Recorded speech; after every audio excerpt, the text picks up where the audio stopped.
Verse 19. Then Hittiah said, I fear indeed the king is dead, and this is his spirit. He looked strangely. God said, There is no cut, thy belly is unharmed. But the spirit persisted, saying, I thrust my hand in the hole, and yet thou sayest, There is no wound. Thou art mad, I remember thee. It was thou who brought back these phantom enemies to torment me. Verse 20. God said, What enemies seest thou? The spirit answered, All I ever slew, 1,000 or more. Away, ye torments, ye mockers, I will thrust you through. Verse 21. The soul of the king then stamped and raved, for he saw the spirits of the dead, but the audience saw them not, though they saw him, for he was in Sargos form. Sargos form means being able to see the spirits or angels. Verse 22. God said, I say unto thee, O king, thou art dead and risen from the dead. Could thou but awaken to this fact, thou would be risen in spirit. Neither can thou be delivered till these thy enemies are also delivered. Then answered the spirit of the king, saying, I banish thee from the city of TSE'GOW, nor shall thou ever return under penalty of death. Verse 23. God said, I tell thee, O king, the city of TSE'GOW is destroyed. Verily is there not one house standing in all the place. The soul of the king answered, saying, Thou torments me, thou madman, thou assertest lies in the face of facts. Begone, wretched. O that my belly were not cut across, I would at thee with vengeance. Verse 24.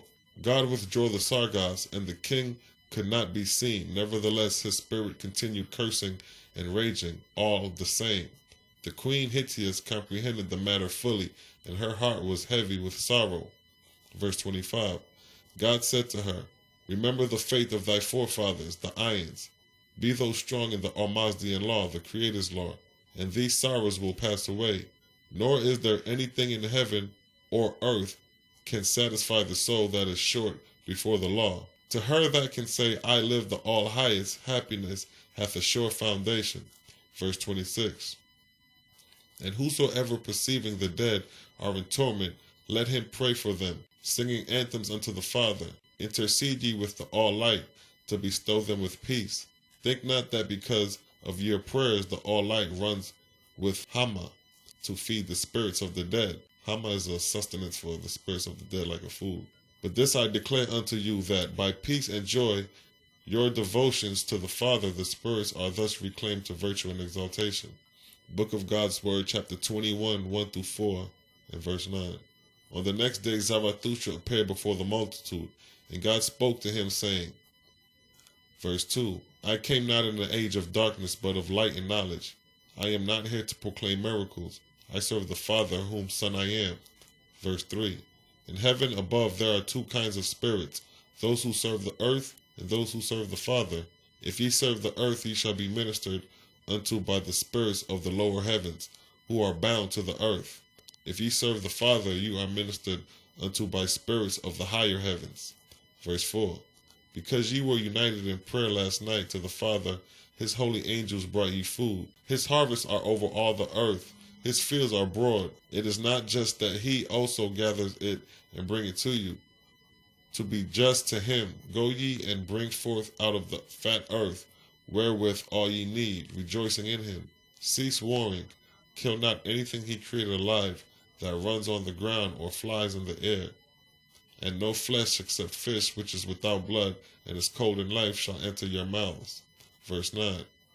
God said, touching prayers, remember that to utter words, but to practice not, is of little value. He that is true to his own light is strong in soul. To be false to one's own light is to put out the eyes and stop up the ears. He that would rise in heaven, let him begin to rise on earth. The resurrection lieth in following the all-highest light one already hath. He that does not this is a fool to ask the Father to raise him up. Hellfire is his boundary in the next world.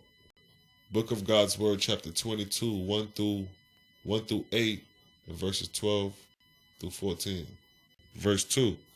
Nevertheless, God spoke to Zarathustra, saying, of all these, only 1 in 10 will remain long in faith, and to establish the 10th firmly is more valuable than to have 10 times as many who understand not what they profess. Zarathustra asked, how can a tenth be made firm? Verse 3. God said, long ago I told thee to go and live with the Ions. Zarathustra said, I understand. I learned the will of Ormazd the Creator from the Ions. Then said God, make thou a wheel of Ormazd the Creator. Verse 4.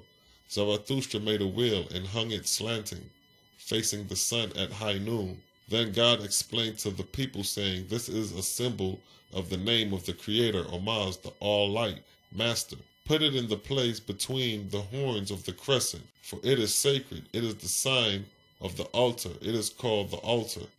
Let the faithist go with him, and I will explain. Verse 5. They carried it to the meeting place and faced it in the same direction. And when the people stood in a circle around it, God said, the name of this place shall be Harel, and the name of the wheel shall be altar. Behold, then ye have already sworn an oath under the thigh in the custom of your forefathers. But ye shall now renew your oath on the altar of Ormazd the Creator in his holy book. Verse 6. God then administered the oath unto many, wherein they covenanted to turn from evil and strive to do good, and each and every one turned the wheel once around, as a witness before the Father. When they had all covenanted, God said, ye shall make many wheels and carry them along the roadways, and wherever one road cross, another ye shall fix an altar, and ye shall dedicate the wheel to the Creator. Verse 7. And whoever passed that way afterward shall halt and remember his Creator, and he shall renew his covenant, to turn from evil and strive to do good, and in testimony before the Father he shall turn the wheel once round. Verse 8. Thus was established the sacred wheel of Zarathustra amongst the Ahuan race. Verse 12. Then came the first night of the new moon, and Zarathustra went into the place of worship, and a great multitude also came in. So God said, this is mass night for the spirits of the dead, that the widow Hittius may have joy this night. I will sing and pray for the spirit of the king, and afterward for all the spirits who are in darkness. Verse 13. When they sang and prayed, the spirit of the king came in Sargas, and talked to Hittius and to others. And after that the spirit of the king prayed and sang with God. Thus was established the first night of the new moon as moon's night, or mass, for the spirits of the dead, and it was demonstrated before the living. Verse 14. God taught through Zarathustra for 40 days and nights, teaching the Zarathustrian law, the Ormazdian law of the Creator. And thousands of people were converted, and thousands of people were converted unto righteousness, and these were called disciples of Zarathustra. Book of God's Word, chapter 25, 2-28, states, verse 2. What of them who will not accept the Ormazdian law, the Creator's law? God answered him, saying, behold, thy arms are full. Let the dead have dominion with the dead. Not only this generation, but many that come after will not be alive to the Ormazdian law, the Creator's law. Verse 3. Zarathustra appointed his people into cities and villages and families, but over the whole of them he appointed Yusavak as chief, one of his companions who came with him from Os. Verse 4.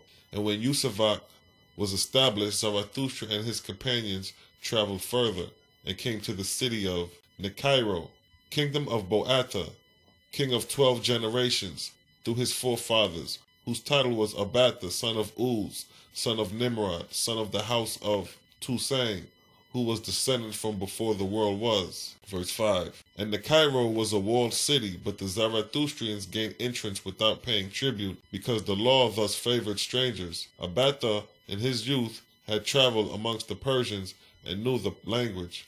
And when Zarathustra was before him speaking the Osan language, the king inquired his business, and how long he proposed staying, stating, moreover, that he had received the tablets of the Ormazdian law, with the interpretations from the king of the sun, Asha, and that he had desired to see Zarathustra. Verse 6. Zarathustra said, I came to establish the Ormazdian law, the Creator's law. In the name of the All-Light will I blunt the edge of the sword and the spear. Until I have fulfilled the commandments upon me, I shall tarry within thy city. Of things thou hast read in thy holy book, I come in person of God. Verse 7. The king said, "My city is not so large. I have more scalps and skulls for the size of my city than any other king in the world,